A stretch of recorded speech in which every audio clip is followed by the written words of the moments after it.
Je me réjouis de la tenue effective de cette réunion qui marque une étape importante dans notre agenda pour le renforcement de la paix et de la sécurité dans notre sous-région.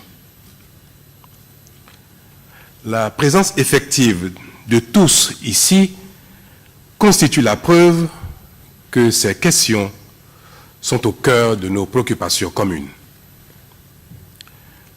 Je voudrais féliciter le président Macky Sall pour le travail abattu à la tête du comité de haut niveau sur les chantiers paix et sécurité de l'UMOA. Mesdames et messieurs, la paix, la sécurité et la stabilité politique et sociale sont des préalables indispensables au développement. Il n'y a pas de développement sans sécurité et rien n'est important quand la survie est en cause. Nous en faisons malheureusement chaque jour le constat. Les questions sécuritaires et de lutte contre le terrorisme constituent, à juste titre, un enjeu majeur pour notre sous-région. Et au-delà du problème de la radicalisation, ces questions sont parfois exacerbées par les contestations politiques ou les soulèvements sociaux qui dressent le lit au terrorisme. Les insuffisances relevées dans les actions de lutte encouragent les attaques en raison du manque de réactivité des unités techniques. Nos États sont donc interpellés par nos populations et notamment les opérateurs économiques désireux d'investir dans notre sous-région. La prise en charge du phénomène nécessite des moyens financiers importants et ainsi qu'une réponse coordonnée qui vont au-delà des politiques isolées de nos États. Conscients de cette réalité, les chefs d'État ont pris la mesure de la situation en décidant de mobiliser de façon conséquente nos ressources propres afin de lancer un signal fort à la communauté internationale. Je voudrais donc saluer l'engagement de tous mes collègues chefs d'État au regard de la rapidité avec laquelle les décisions ont été prises.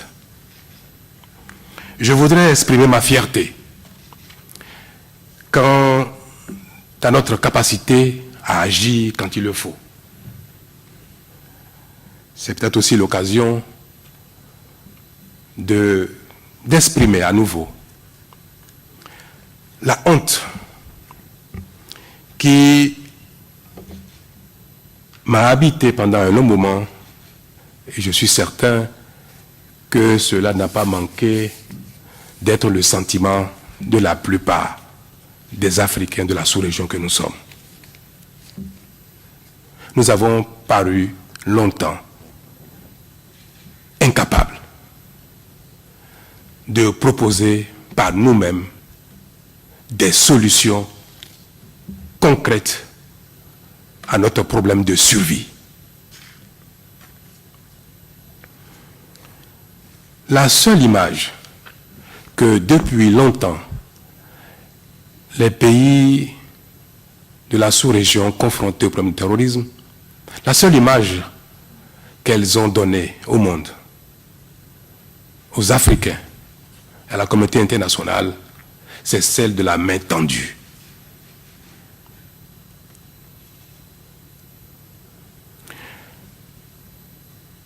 Quand on entend parler les institutions africaines, nos États, nos responsables de notre stratégie de lutte contre le terrorisme et l'insécurité, ce qu'on retient essentiellement, c'est notre attente de financement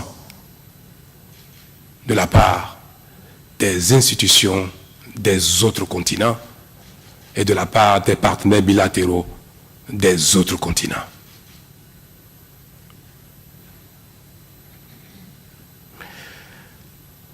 La décision des chefs d'État de l'UMOA ainsi que de ceux de la CEDEAO à Ouagadougou a mis fin à cette perception.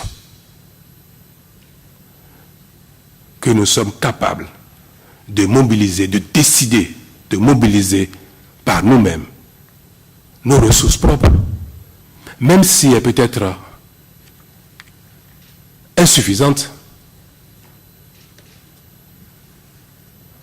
Nous venons de donner le signal que nous sommes capables d'agir. Les partenaires au développement, les institutions des autres continents ne manqueront pas de nous venir en aide. Mesdames et messieurs,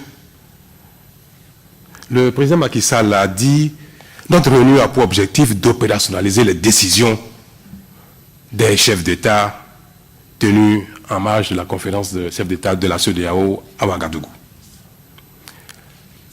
Nous avons pris la décision de mobiliser 500 millions de dollars pour notre contribution à la lutte, pour notre survie.